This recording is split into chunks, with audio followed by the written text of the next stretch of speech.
Bienvenue dans Marque-Page en compagnie de Joëlle Braque de Payot Libraire. Bonjour Joëlle. Bonjour.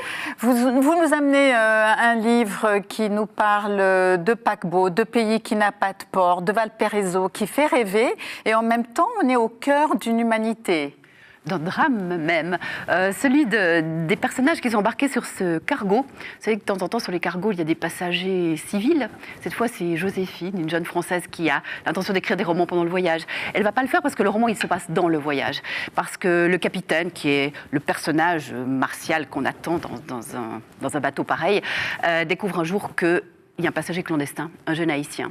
Et avec son chef mécanicien, qui est un Polonais avec un caractère de cochon, il se demande si ça va passer, est-ce qu'il va réussir à lui trouver une solution à ce garçon, ou bien est-ce que ça va mal finir. Et à eux trois, ces personnages enfin eux quatre, ils sont pris dans le huis clos du bateau, qui est somme toute pas si grand, cerné par l'immensité de l'océan.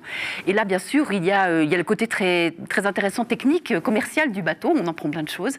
Il y a le côté profondément humain de ce drame, de ce type qui n'a pas eu d'autre solution pour sauver sa peau que de se cacher dans des containers. Et puis les personnages centraux qui sont obligés de trouver une solution et qui, face à leur responsabilité, tombent le masque et révèlent des êtres humains très humains, mais pas forcément très recommandables.